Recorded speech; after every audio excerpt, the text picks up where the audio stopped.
The year is 202 BC. The Second Punic War has raged for more than 16 years, devastating cities, armies, and entire regions across the Mediterranean world.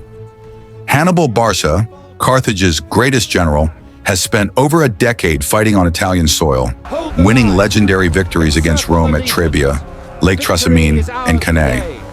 Yet despite these triumphs, he has never been able to deliver the final blow. Rome still stands. Now the war's fate will be decided far from Italy, on the plains of North Africa, near a small town called Zama. While Hannibal campaigns in Italy, Rome changes strategy. Instead of chasing him across the peninsula, the Romans strike at Carthage itself. A young and ambitious commander named Publius Cornelius Scipio leads Roman forces into Spain, defeating Carthaginian armies and cutting off vital resources. His victories earn him the name Scipio Africanus. With Carthage weakened and vulnerable, Scipio convinces the Roman Senate to allow an invasion of North Africa. The gamble works. Roman armies land near Carthage, defeat local forces, and threaten the city directly. Carthage is forced to recall Hannibal from Italy. After 16 years away, he returns to Africa, bringing with him the hardened veterans who have fought beside him since the Alps. Hannibal knows this may be his final chance to save his homeland.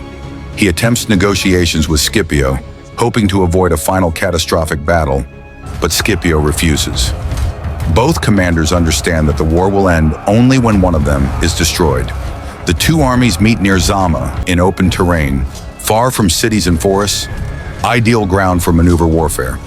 Hannibal commands around 40,000 men, including Libyan infantry, mercenaries from across the Mediterranean, Gallic and Iberian veterans, and 80 war elephants positioned at the front of his army.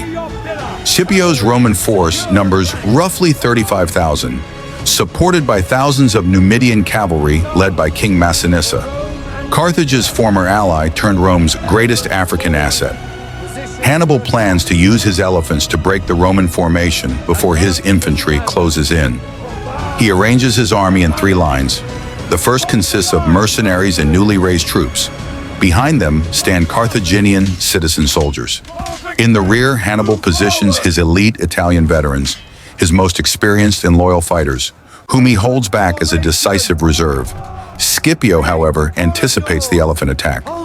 Instead of deploying his legions in the traditional dense checkerboard formation, he creates wide corridors between units. He stations trumpeters and skirmishers in front, prepared to disrupt the elephants before they reach the main line. When the battle begins, Hannibal releases his elephants. The massive animals thunder across the field toward the Roman army. But Roman trumpets blare, spears strike, and missiles fly. Some elephants panic and turn back, crashing into Hannibal's own cavalry.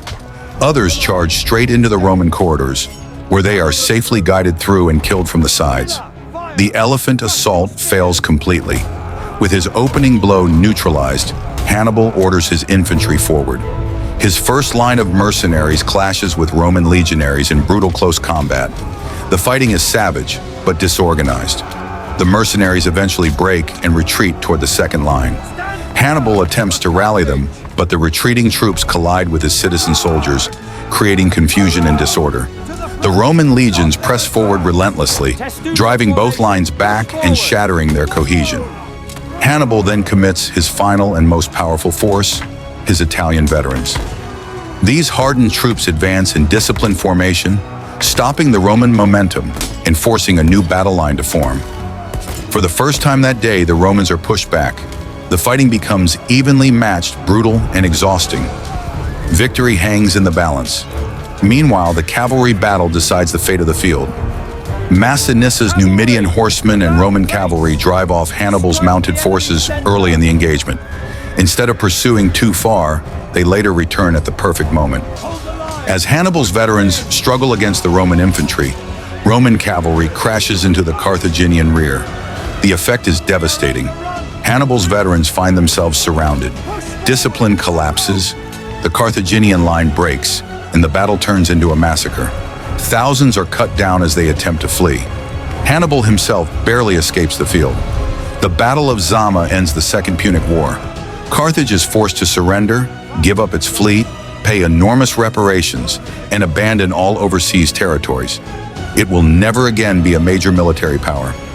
Rome, by contrast, emerges as the dominant force of the Western Mediterranean and begins its rise toward empire.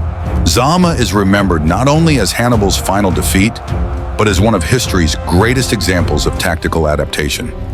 Scipio defeats the master strategist by studying his methods and countering them with intelligence, flexibility, and discipline. The battle proves that even the greatest generals can be overcome when strategy meets innovation.